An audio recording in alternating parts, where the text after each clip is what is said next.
Muito obrigada, Sr. Presidente. Cumprimentar todos os colegas e cumprimentar o Sr. Ministro, o Sr. Secretário de Estado, pela presença nesta comissão e pelos esclarecimentos que já nos foi prestando aqui ao longo desta manhã. E, Sr. Ministro, a minha intervenção vai se cingir à matéria laboral. E antes de colocar algumas questões, que julgo serem é necessário um esclarecimento cabal das mesmas, queria deixar aqui dois aspectos, que é um relativamente à oportunidade e outro relativamente à forma como estão a ser feitas estas alterações.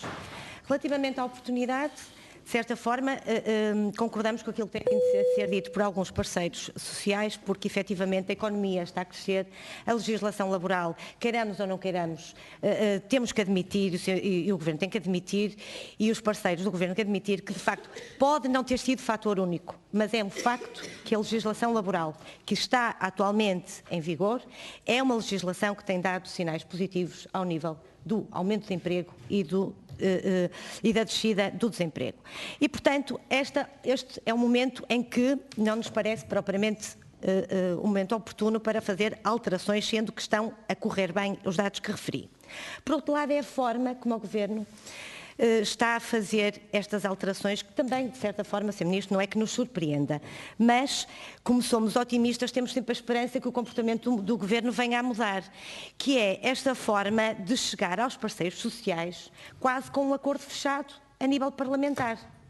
Ou seja, o Governo chega aos parceiros sociais com medidas que acordou, eu ia dizer com os parceiros de coligação, mas efetivamente não foi com os dois parceiros de coligação, foi apenas com o Bloco de Esquerda, e chega quase com uma espécie de comunicação aos parceiros sociais. Aliás, dos próprios, já ouvimos algumas vozes de descontentamento relativamente a esta situação. E depois, eis não quando vemos o Sr. Secretário de Estado dar uma entrevista a um jornal e diz que o Governo não ficará refém da concertação social. É um facto que não ficará.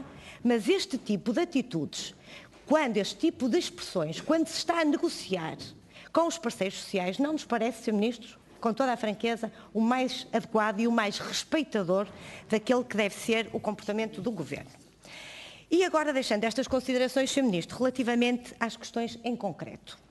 Porque o Sr. Ministro teve a oportunidade de dizer que gostava de saber a opinião da oposição relativamente às alterações que conhecemos, através daquilo que foi dito pelo Sr. Ministro e da comunicação social.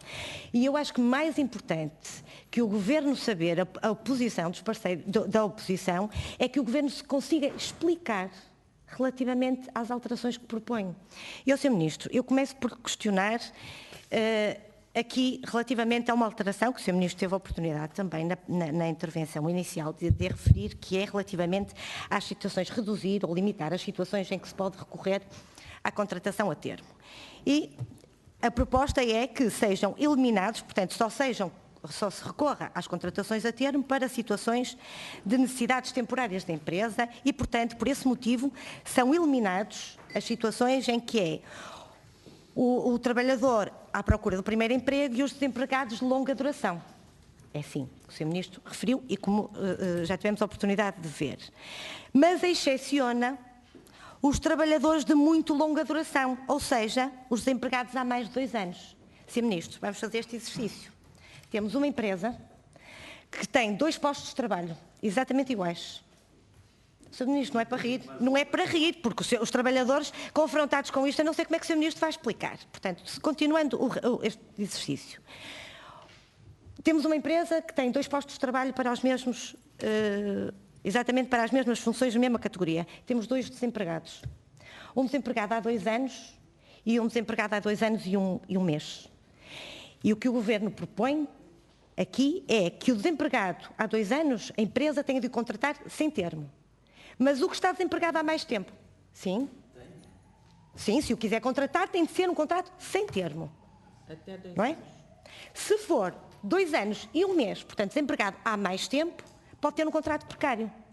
Portanto, Sr. Ministro, é importante que o Sr. Ministro explique, porque, independentemente de estarmos a dizer qual é a nossa posição, é importante percebermos as razões dessa alteração.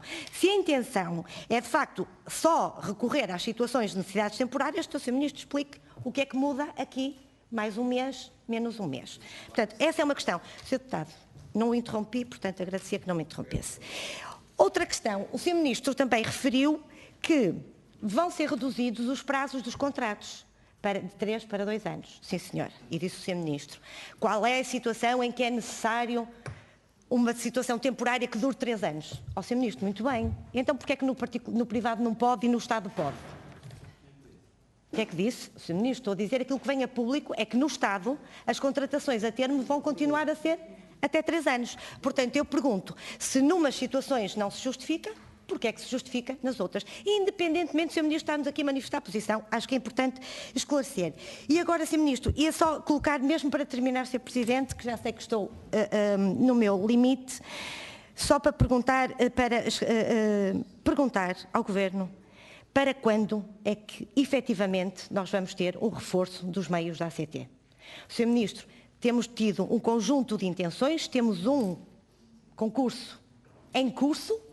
Aliás, o Sr. Ministro já diz que a seguir a este haverá outro. A verdade é que estamos no final, quase no final da legislatura, e não houve reforço, de reforço houve zero. Só outra questão, porquê 2020 para a aplicação da taxa que o Governo propõe para as contratações a termo, quando são excessivos? Porquê 2020? Sr. Ministro, eu não quero voltar a dizer que esta é uma medida eleitoralista, mas ou se explica muito bem o porquê de 2020, ou é uma medida eleitoralista. Muito obrigada. Senhora Deputada,